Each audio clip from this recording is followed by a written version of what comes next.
Good morning. How's everybody doing this morning? We are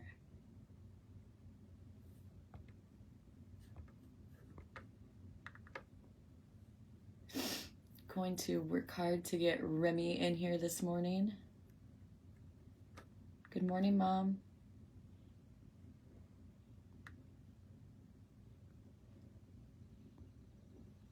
Remy, come into my video.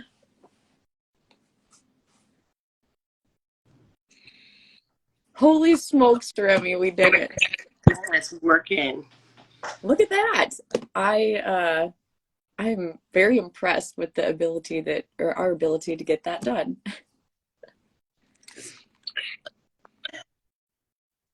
How are you doing this morning? I'm doing great. We came home from hauling cows all day to find an abandoned shopping cart in front of our house, which meant that we looked around for someone to go with said shopping cart. We did not find anyone, but it was an adventure last night. My life sounds so boring compared to yours right now. Well, that's plus, I'm guessing, Remy. It is. It was. It was like we were so tired. We came home. We gathered a bunch of cows to ship to the sale, and then I was like, really? Now we got to figure this out. But it was fine. So. Well, that sounds like you might have had that issue before, so you knew how to handle I it. might have that issue, but you know what? We just know what it means, and that's what happens when you're ranching 5 minutes from the city. Yeah, hilarious. Well, since technology was on our side this morning, I think that we can get started here. Good morning, everyone. Welcome to Coffee with the Cowgirls. I am Breck Kruger. Today, I am joined with Remy Greer. This is a pretty exciting day for me. It's one that I have thought about it for a long time. As some of you may remember, I interviewed Remy about a year ago, I would say, right? Yeah, because it just came up on a Facebook memory not that long ago. Oh, that's funny.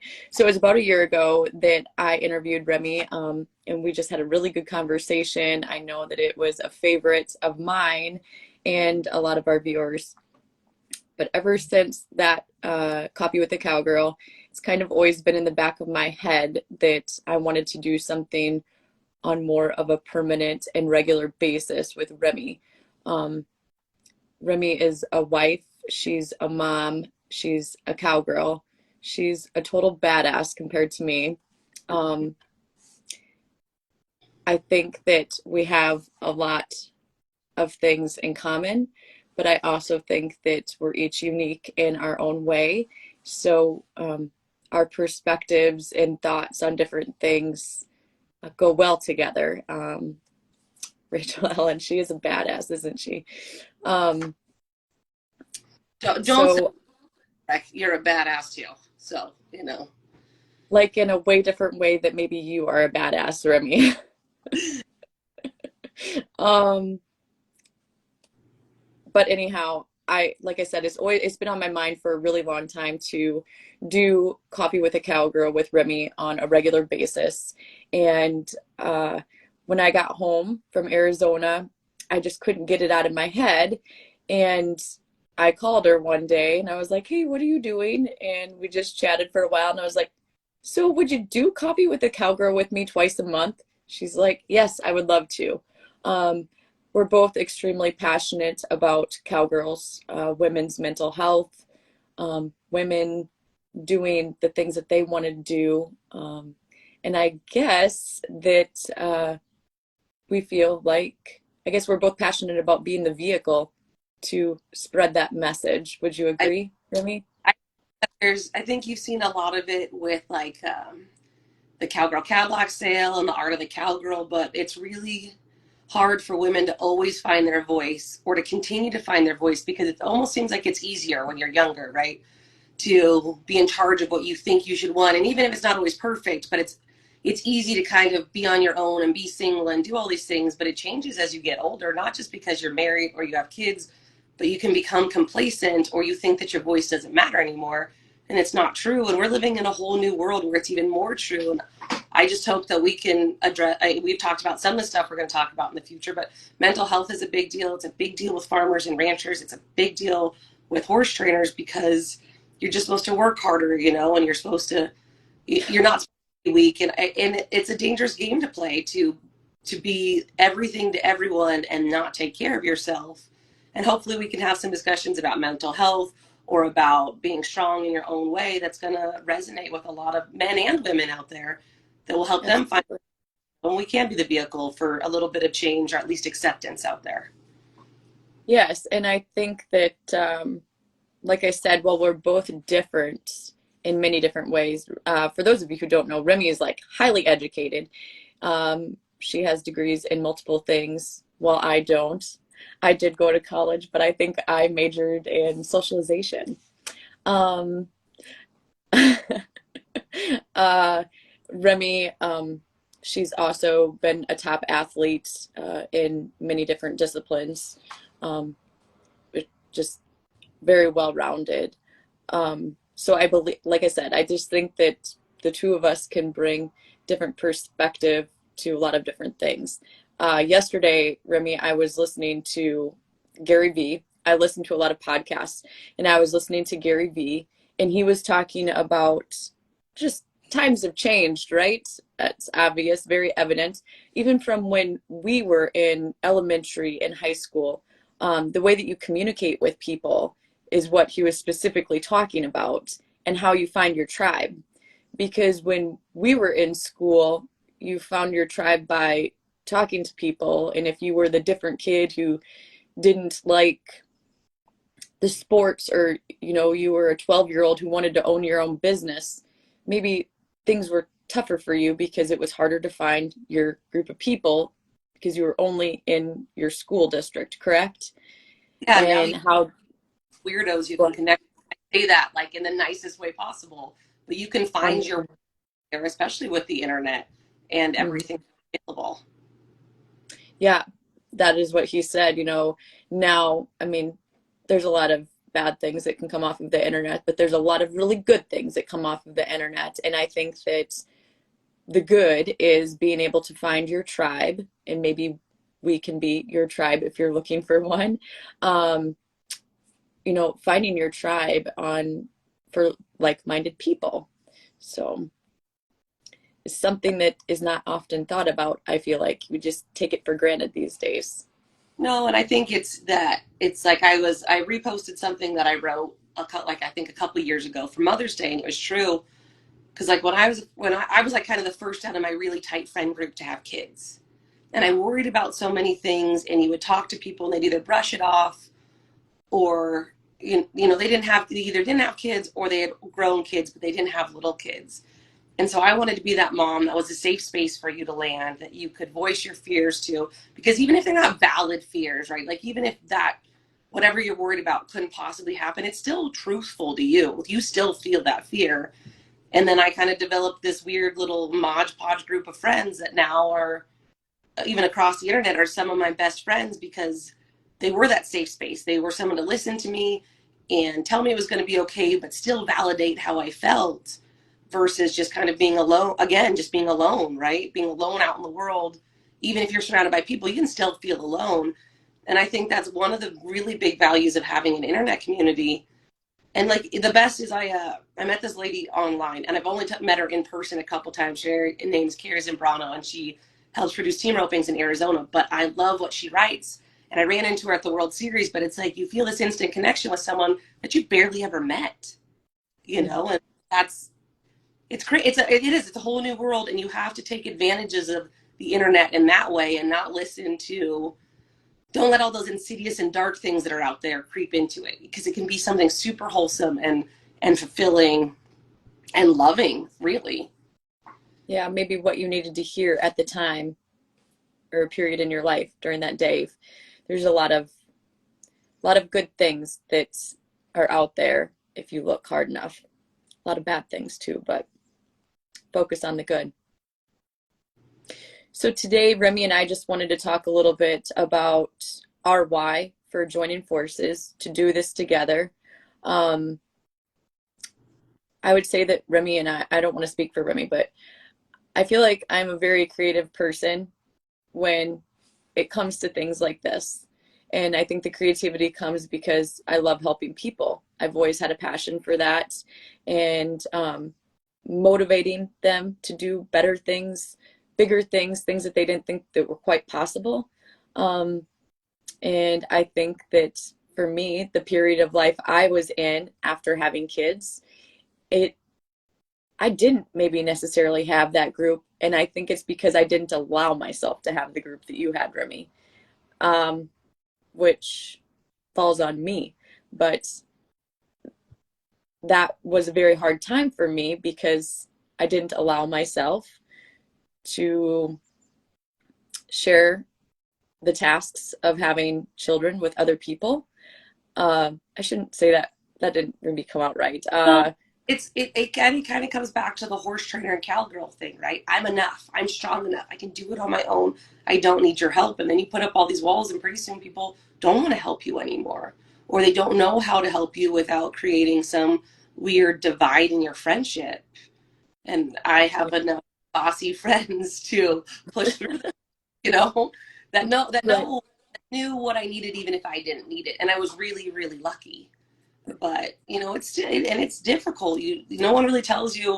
I mean, they tell you a little bit, but they don't tell you how the hormones are going to change or what it's going to feel like in those gray mornings, like when it's just you and the baby, and every fear you've ever thought of is there, and it pushes on you and it weighs on you. And I don't think people are super frank and honest, and it's getting better. And it's like, even if you don't have postpartum depression, there's still baby blues. And no one can understand that. And no matter how good of a partner or a husband you have, they don't have that influx of hormones. They don't have that influx of emotions.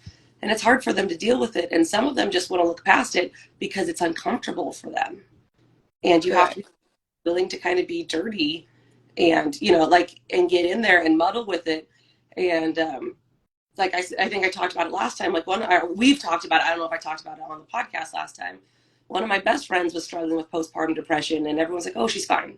It's like, but she's not fine. So I had to kind of really be firm with her, not because I was trying to be mean, but because everyone else had kind of pussyfooted around her, and that's not okay. I mean, it is okay because you're not getting yourself uncomfortable, but she's drowning and no one wants to help because they don't know how. One, and they don't want to be uncomfortable. They don't want to cause what they think is going to be a problem. Well, if you do what's right for someone in the long term, they're going to respect you and love you for it. It just is going to be really uncomfortable in the moment.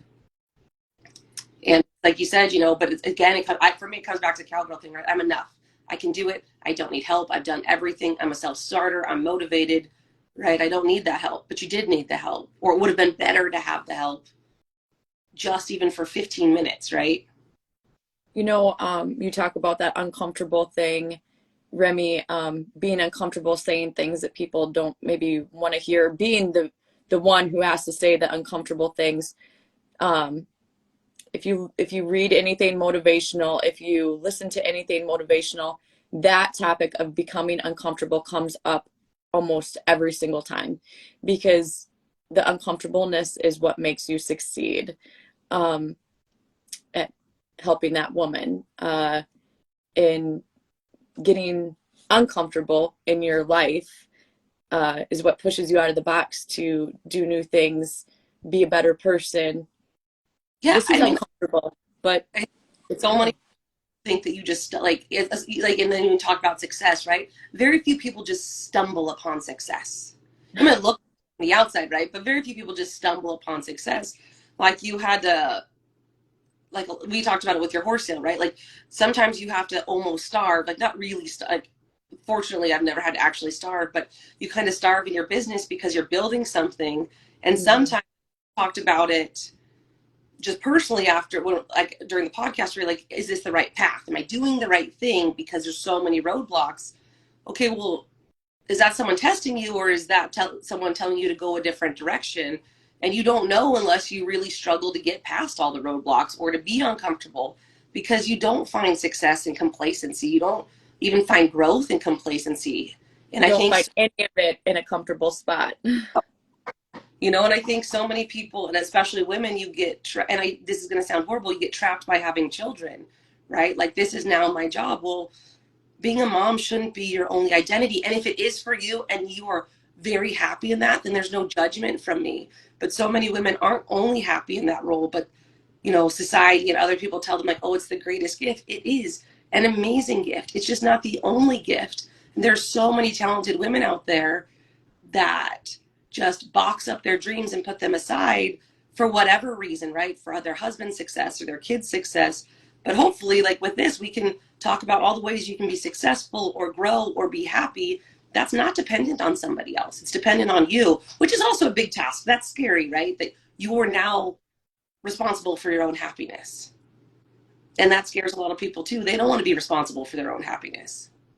In that Gary Vee thing that I was listening to yesterday, he talked about that too. Like, I think that what he said was when you get to a point in your late 30s and early 40s, somewhere in that time frame, you just decide, I don't give a shit anymore what other people think. I'm going to do me. And if you think about that for yourself, do you feel like that is what happened to you? I think so. Is and you and I've had this discussion personally, and we'll go into it more when we talk about mental health. Like, I grew up that person, right? Like, be the best you can be, take no prisoners, and then I kind of lost my way in my mid 20s. I had kids. I became a bigger part of the training business, or at least a bigger part of the face of the training business, and it led to like a severe depression, because I went from the girl that always thought she was enough and that I could do whatever I wanted to someone that couldn't do anything right in my own head, right? I couldn't do anything right. I had nothing left to give. And I was so drained, I didn't want to be here anymore. And that's horrible. And then again, I had some really good friends that helped me get through it, get out of it. And I came out the other side and I was like, how did I get so far from the girl that thought she could conquer the world to a person that felt nothing, wanted to do nothing, thought they had nothing to live for? I was like, because I cared too much. And that sounds so bad, but you can't care without ending, right? Like, there has to be some boundary and you have to be able to cap it. And again, and then I came back out of the other side like, you know what? F off.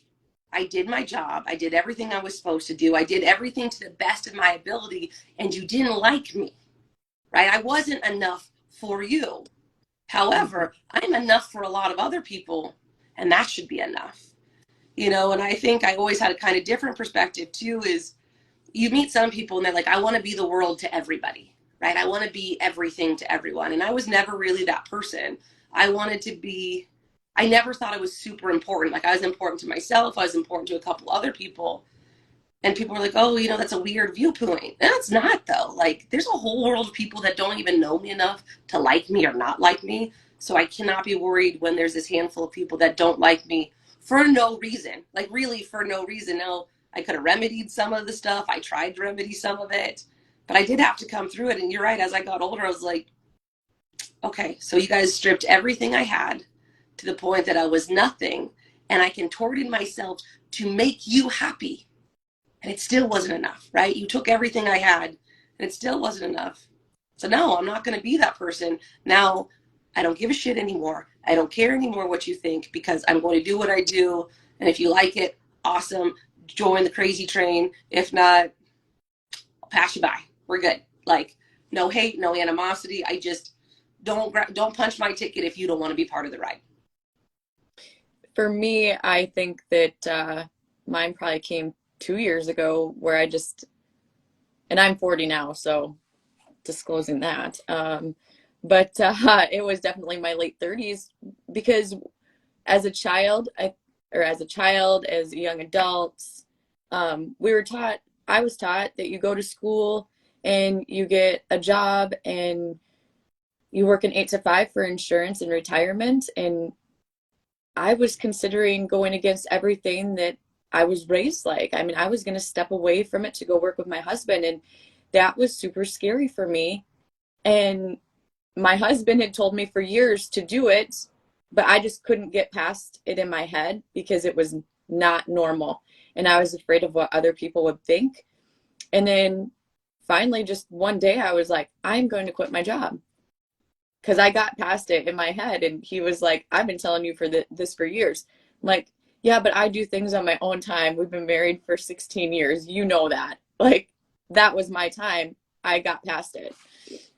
And I think it's like we talked about, right? Like if you wanted to train horses, your dad's like, well, that's not a job, right? Your dad told you you can't go do that. Well, why not? Guys do it all the time. I grew up a horse trainer's daughter, and he was still like, you have better options. And it's true. Like if you think about it again, you see all the success of every big trainer out there. And I've worked for some of them. I've been around a lot of them. I know all the hours they put into starve, but someone sees that sponsorship deal, like, oh man, they just got it handed to them. No, they Yeah. didn't. They most of those guys went and worked for someone for years. They stayed away from home. They invested every piece of money that they had back into their business, and it worked out for them in the long run. Now, would it have been easier to go sell insurance or to go be a lawyer or to go be a secretary, to be all these things? Well, yeah, but it also would have kind of been boring and unfulfilling because you think about it, like at heart, we're all kind of crazy horse girls, right? If we're horse trainers, we're all kind of crazy horse girls that, and like for me, the thing was I was a crazy horse girl. I worked for trainers when I was younger. Then when I got older, I worked for more trainers. James and I started our own business, but I'm still working for trainers, still honing my craft, still am honing my craft. But it was this As you big, always should. you always should be, but it's like it was this big leap from being a really handy amateur, right? Riding in barns and working for guys for free so I wouldn't lose my non-pro card, and then marrying someone and doing everything in the background, right? Because I wasn't the face of JR Productions. I wasn't the face of the clinics. I wasn't any of those things. And not because I hadn't won a lot as an open rider in my own right, not because of who I was married to. I'm an open rider in my own right.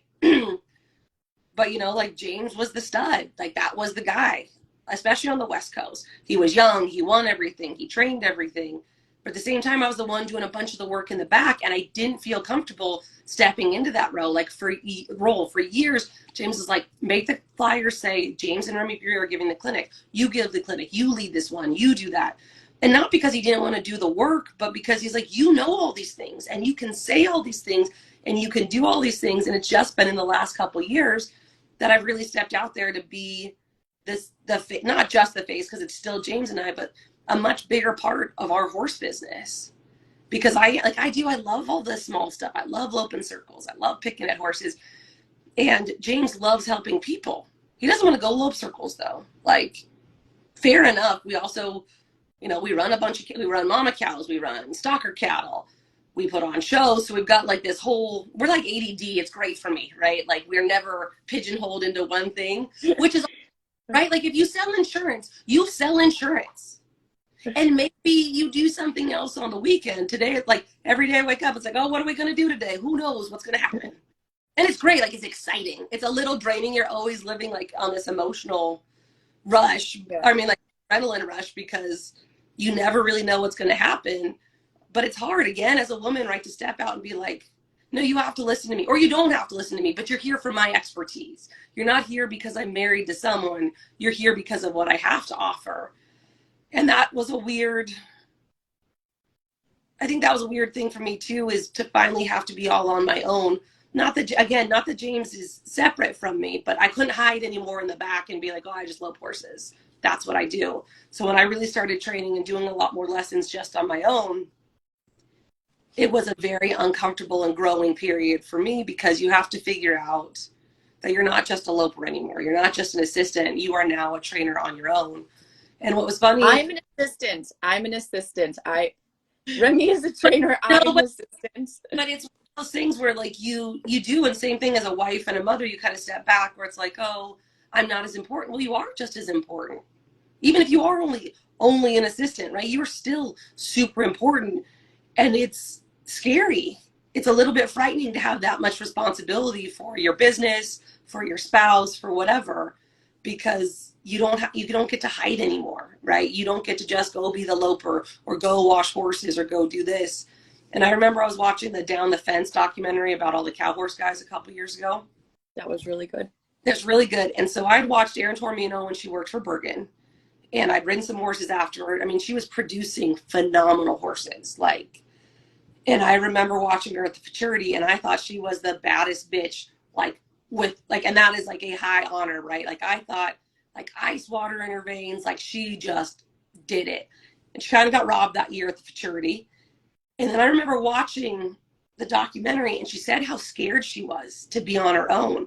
Like you never saw any, I never saw any fear in her. Like she walked in that pen, like she owned it and she should win every time. And that kind of was like a real awakening for me to see someone that I thought was so good and so strong and so awesome be afraid, you know, because from the outside she looked like she had it all under control. And, you know, she didn't. Well, she did on her horses, but you think someone that's worked for a big trainer like that for a long time and had a lot of experience in the show pen's not going to get worried. And it makes it okay then for you to feel a little bit of stress and a little bit of worry because you're not alone. It doesn't matter what someone looks like. You're not alone in your stress anymore. Um, Going back to the why of why we're doing this, Remy, I'll quickly give my opinion again of why I'm doing it. But I do love to help people. Even when I worked full time in my full time job as a sales manager for a few different companies, that was my favorite part. Is I loved helping the employees, the managers of different stores, whatnot, grow as people in their places of employment, show them that they are more than they ever thought they could be. That was my favorite part, and that is my one of my main reasons for doing what we do with Top Hand Cowgirl Challenge, with Coffee with a Cowgirl, um, with the Cowgirl retreats that we're going to be doing. Uh, I love that part about it, and I don't believe in our industry that enough. There is a big enough space or a place where women, especially, can find their tribe, have a group of other people who believe in them, who will support them, motivate them to be more, to do more, to be better, or just that shoulder to lean on. So that's my why. What's your why, Remy? Well, and like I know I'm just going to bring up a story. Like you said, you had the clinic. You and Brandon were doing a clinic, right? And you said that there's these women that you finally taught to yell. Do you know how important that is Yeah. to not think that you can't take up space? Like you know, you're taught as a woman to be small, to not take up a lot of space, to be a helpmeet. No matter how feminist someone says they are, you have to watch their actions because they're not. And like when you're telling that story, you're like, you had these women that didn't really want to break out of a jog. You're like, cattle are fresh, just yell. And the same thing with the girls working for you. There's so many women that have so much talent and have been told that they should play it safe, right? Like not reach out. And I think I'm tired of, especially in the Western industry, you see it like you're either not ranchy enough, right? You're not ranchy enough to be a cowgirl, or you know, you're too wild, you know, like what you wear, like not me, because I wear like linen shirts all the time, right? But like your style's too wild, or it's not enough. It's not the right kind of cowgirl. And again, that's just this way of pigeonholing women into what they are. Like you should be the cowgirl you want to be. You should be the woman you want to be, regardless, as long as you're not hurting someone, regardless of what people tell you. And that's my why, right? We're all searching to find some sort of community, some sort of love, some sort of acceptance. And you have to have someone strong. A lot of times, unless you're very strong yourself, you have to have someone that can help lead you to the light. And then you create all these other people, right? By you helping those women, or you helping your guys that were on your sales team, they now become helpers for other people. Mm-hmm. They're not. It's not just. It's great. Like, but you're like a coaching tree, right? You're at the top, and then you help all these other people become something different, or the best. You know, their best version of themselves, the highest. They can use everything to their highest good, rather than thinking like, "Oh, this is just enough." It shouldn't just be enough. Nothing should ever just be enough. And if you're happy doing that, like I said, like for me, I could never be just a stay-at-home mom, right? Like, and it's not a judgment on stay-at-home moms. I love my life because we do a million different things and I like to be constantly stimulated, even though sometimes I have to shut down for like 30 minutes because the stimulation can be too much. But I like to do a lot of different things. But if that's what you want to do, then be the best stay-at-home mom you can be. Don't just kind of go through the motions because you're unhappy. And if you're unhappy, find a way to, like, you have to seek joy. I think that's the other thing. People think you stumble across success. You don't stumble on success, and you don't stumble on joy, really. Like Yeah, being, you have to create your own. you do. People really forget that you have to manufacture happiness. And I think like it's like you and I have talked about as far as mental health and a lot of stuff. It's like you have to create these little pockets of joy that end up growing, right? So like with the retreats and the Top Hand Cowgirl, there's all these different women from different walks of life that can be a cowgirl. There isn't any one version of what a cowgirl is, but I think what you see, and again, it's kind of a control deal. This is how you're a cowgirl. You need this hat, you need this shirt, you need this horse, you need this equipment. Like some of the best Well, cowgirls I know wear like overalls and Crocs and a baseball hat, you know? They don't look, um, and I get people that say the same thing to me. It's like, oh, you're trying to look the part. No, I'm outside all day. It's hot. I'll wear a cowboy hat and a long sleeve shirt because I'm going to die of skin cancer anyway. I just want to prolong it as long as possible. You know? It's not me trying to look the part. I'm not trying to be that ranchy. And then it's the same thing. Like I remember we were somewhere and the guy was wearing a long sleeve shirt and a cowboy hat. It's like 115 degrees and humid. And he's like, well, if I claim to be a cowboy, I need to look the part. And I'm sitting there and I'm looking at, it's on the fence, it's James Greer, it's Hal Johnsrud, and it's Carl Turner. And between the two of them, they were probably running 7,000 to 8,000 head of cattle, like, you know, separately, but for their ranchers. And they're all sitting there like in a short sleeve button down shirt and kind of banged up tennis shoes and sale yard hats on all of them, right? Like from different sale yards. And I was like, those guys are cattlemen and they're cowboys, but they don't look the part. They just kind of look like guys. You know, and I think that's my why is like you can be the best version of yourself at whatever you want to do, but you have to have agency. You can't just hope for success. You can't just hope for happiness. You can't hope, and you know, you hear all this stuff about manifesting what you want. And you should think about what you want and you should try and manifest it. But there has to be action. You have to try and push yourself. with anything in life, there has to With be action. this is a universal thing. If you want to be a baker, be the best baker you can be. If you want to be an underwater weaving, right? That's the old thing. Like if you want to be the best underwater basket weaver, go do that. And don't be ashamed of your success. That's the other thing, right? As women, we couch our success. It's like, oh yeah. And like there's something to humility, but you also have to be proud in what you've done. If you've done it, if you've done the work and it's come through, you should be proud of what you did. You know, You and it's know, like you said for you. So you followed a certain path and it took you a long time to come out of it. And don't you wish you'd found your voice earlier? you know, um, no, I'm pretty stubborn, Remy. So I don't know if it would have been more beneficial for me to find my voice earlier. I feel like the timing was probably I was ready for the time. I don't But know if I would have been ready any earlier. And I think that all the things that happened prior to lended a hand in where I am today. yeah, and that's true. But it's like you could have still stayed in your job, right? But you could have been Yeah. more vocal about, even more vocal about helping people, right? Even more vocal about things. And I think that's the thing too, is some people are like, oh, you have to take this big leap. You don't even have to take a big leap. You can stay with doing what you're doing. Just do it better. Make it more Yep. fulfilling for you. And that's not selfish. Make it more fulfilling for you. And again, take some agency in your own success, in your own happiness, even your own unhappiness, right? Like I love when people are like, oh, if X or Y had changed, then I'd be happy. Well, no, then you weren't happy to begin with. You were, You know, and I think that takes a long time. What you just said yeah, right there, that takes time in your life to figure that out. Because I feel like when you're in your 20s and maybe early 30s and maybe even longer than that, you do think like, oh, if I just had this or if it was this way, my life would be better. And then you get that and you're like, well, shit, that doesn't make it better. yeah. I've had this discussion with a couple of friends and with my husband. Is it's like when is enough enough, right? Because we're always searching for success, and if you're highly motivated, it's never really enough. And I had to, again, as an adult, I really had to start thinking about that. Like, not even that you stop with the success that you get, but at least enjoy the success you get, right? A very good friend of ours died of COVID in January, and we bought out his cow herd. And James said, 20 years ago, I'd given anything to have the herd. And 10 years ago, I'd have given anything to be partners with them on it. And now I would give anything to have them back, which is true.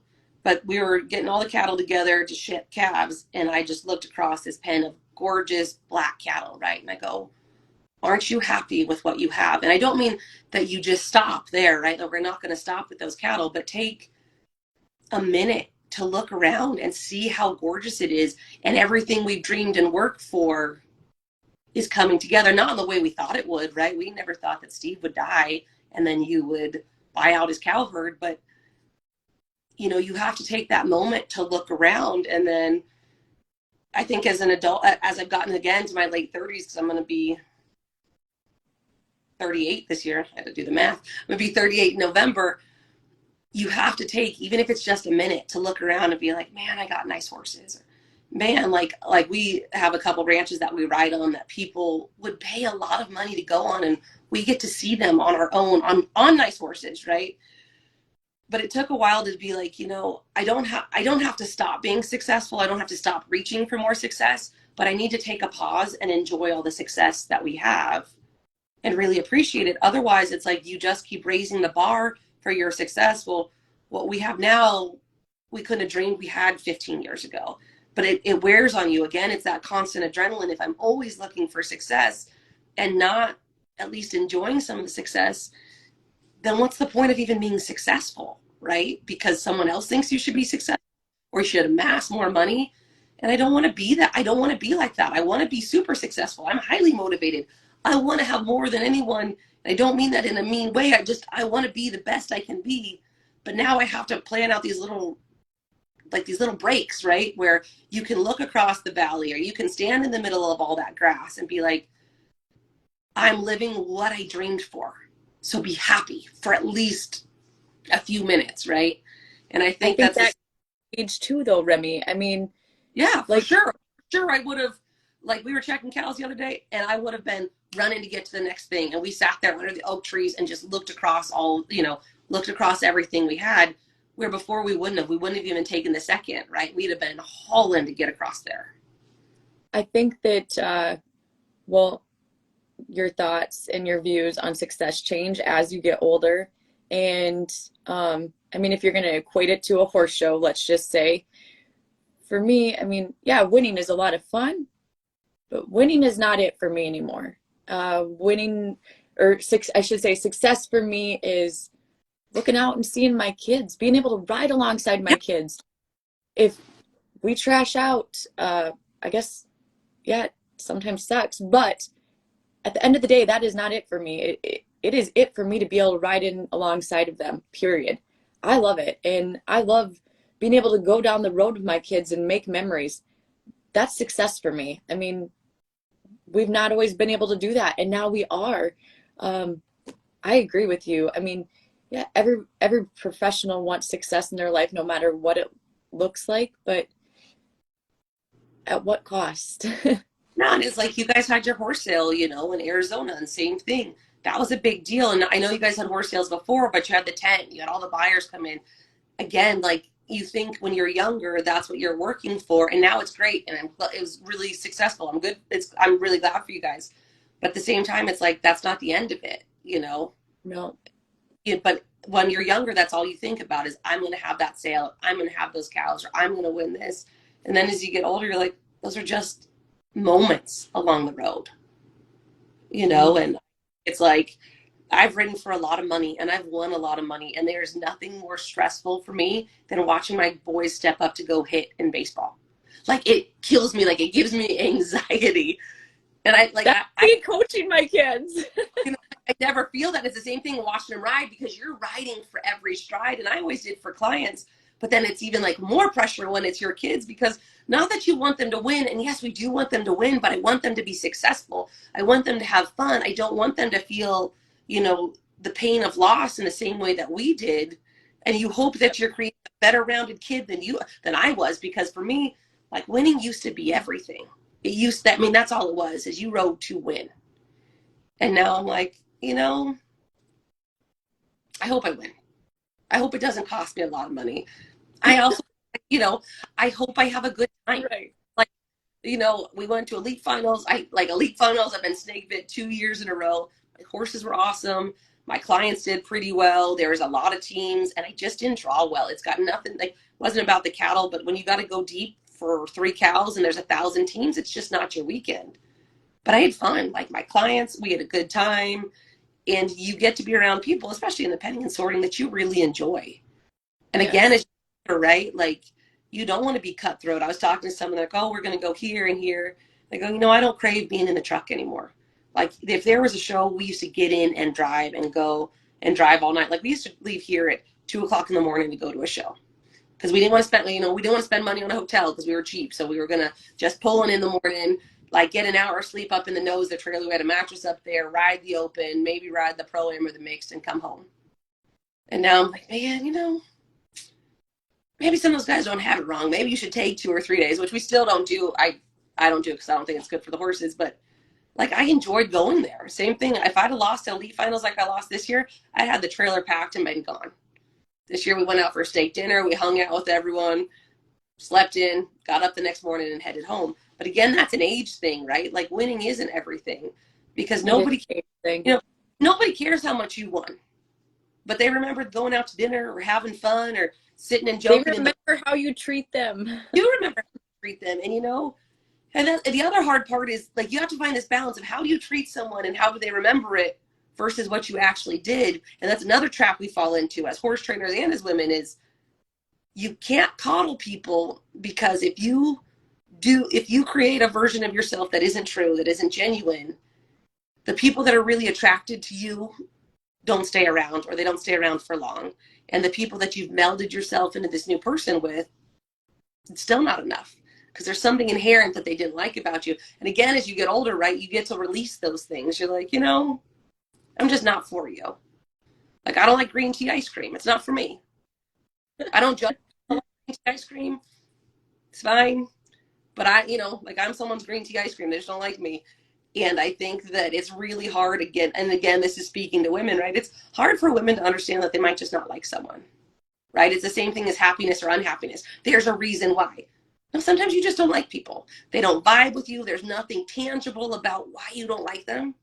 You just don't like them. And the inverse is true, right? Like we didn't really know each other before the truck sort a couple years ago. And look at us now, Breck. I But know. but you have these really honest conversations with some people, then other people you can know forever, and they're just it's not it's like I think as you get older too, you learn that if someone adds value to your life, you keep them around, even if sometimes it's difficult.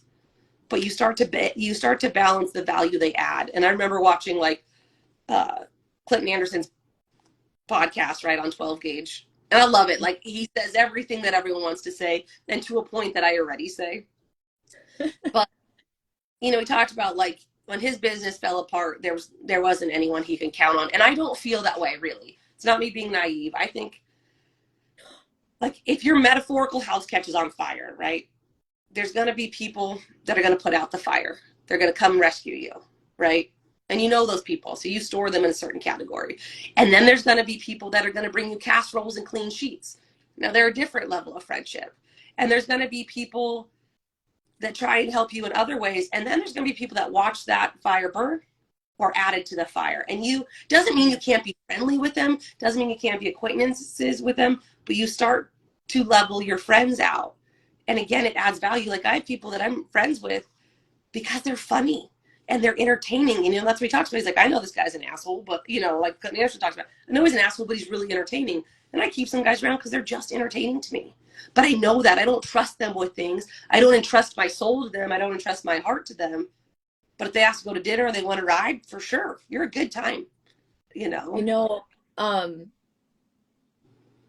I I'm not an emotional person, but I like every time I think about this, I do get a little emotional because I don't know what we've done, uh, Brandon and I guess, but God has been so good to us in the people that He put in our lives. I mean, Remy, I'm the worst person at remembering birthdays. I'm kind of horseshit at Christmas too. I I'm not I'm not a planner at all. I don't know. It skipped me. I've got three other siblings, and my mom and dad, they're all planners. They're all amazingly organized. I am not. I Because you're creative. suck at, because I'm what? Creative? It's because you're Maybe creative. that, You function the same. yeah. Well, so that is what we're going to go with that because I'm awful at all of those things. I'm really don't do baby showers. I don't do wedding showers. I kind of suck at weddings actually too. But you can always call me and I will drop everything and talk with you. I am that person. I just suck at all the other things. I can't even explain it. But everybody knows that I'm that person. So maybe they give me a pass. But God, we've just been so blessed with people that are in our lives. Because Lord knows that I don't do that shit for them, but I would do anything that I could to help them at any point in time. Just probably don't invite me to any of the other above things because I'm not good at it. But you know, it's like so is it going back to that being like the glittery friend or the dirty friend, right? Like I always talk about like my friendship is like the tarnished, kind of dirty, brassy friendship. And I mean that in like my best friend and I never have pictures together. Someone took a picture of us in Vegas and she posted it. She said, we don't have pictures. When I post pictures of her, it's maybe a Lynn picture or this year, this October, I found one from a birthday party that we gave maybe her, maybe me. It was like 15 years ago. Like, I'm going to post that picture. It is horribly embarrassing, but I'm going to post it. Because if I'm with someone that I really enjoy, I'm not taking pictures with them, right? I want to be in that moment. And it's the same thing. I'll see something for someone and grab it for them. Like Sherry Hole loves Moscow Mules. So I At the was telling, most random times, because that's me. yeah, I'm like, oh, like there's the copper cups for Moscow Mules. And so I grabbed them for Sherry. And I think it was like around her birthday, but that's not why. I walked by them and was like, well, that's perfect for Sherry. And, you know, my other friends, like I get coffee cups a lot because I drink a lot of coffee. And, you know, but it's, those that matter more really than this is your birthday and this is what you get. No, I walked by something and it reminded me of you because to me that means more, right? Not even the gift, or if someone sends you a meme or a song. Like I was having a really rough go of it a couple weeks ago, and a client slash friend of mine sent me two songs, and I mean I broke down in the barn crying because they were just perfect, you know. But again, that's her thinking about me. It's got nothing to do with planning it or being all these things. But I think as you get older, those friendships mean more, right? The ones that you can call at 3 o'clock in the morning because you're going crazy, or the ones that you can call to vent. And this is another thing. I know, like I speak tangentially and I speak a lot, but like, you know, when I had to learn this too as I got older, when someone calls you, like especially a friend, and they're telling you all these things, like you have to ask this question: are you calling me to vent, or do you want an answer? Because if you're calling me to vent, I'm going to give you, yes, you're right, for sure, that guy's an asshole, she's a bitch, right? But if you want an answer, I, you know, if you want that, but sometimes people just call you to vent, and you're like, yeah, you're awesome, right? And then sometimes they want an answer, and you're like, okay, well, let's break this down. But again, as you have to be uncomfortable, right? You're going to make yourself uncomfortable by even asking that question. And it's hard to not be a fixer. Like I'm not a big fixer anyway. I fix some stuff, but not everything. But like that's another question. As you get older into your friendships, like you just want to vent. You want me to fix it for you. I can do both. But again, that makes you uncomfortable, right? You have to ask that person, really, what do you want? Are you just calling to bitch at me? I'll listen. I'll listen all day. And it also makes the people realize what they want, you know. But again, you have to be uncomfortable. It makes you a little bit uncomfortable when those things happen. And well, Remy, I think that we should wrap this up because we could talk all day. Um, but I am so looking forward to what Coffee with Cowgirls has in store. Lots of good things. As you probably know by now, both Remy and I are creators, so who knows where this could lead or where this could go. we're going to talk about a lot of different things. I think we talked about a little bit. We're going to try and get everything more synergized with it's all. So be looking out for new pages. Make sure you guys Yeah, follow our channel on YouTube, and maybe we'll even Coffee make it with over. Cowgirl. Yeah. So Um, Another thing happened. Well, last week, I don't know if anybody was watching or not, but had a really good segment with Dr. Mark on equine dentistry. Sorry about the internet connection. We're working on melding those together, all of the segments. So it's one, and we will put that out on our email list when that is done. If you're not a part of our email list, please go to our website, The Everyday Cowgirl, and subscribe to our email list. Also working with Jordan Holt from Wildfire Farms in Buffalo, Minnesota, and putting together a cowgirl camp. Looks like that might be at the end of July. Who knows? Maybe I'll talk Remy into doing a cowgirl camp in California this winter. That would be a Sure. lot of fun. Yeah. Um, Busy week coming up. Next week, I'm in Texas, and I believe that I'm going to have Cassandra Chisholm with me. Probably won't be on Wednesday morning because we've got a pretty full schedule on Wednesday, but we will let you know. And then Remy and I will be back the following week. And we'll let you know what we're going to talk about then. But thank you, Remy, for joining me this morning.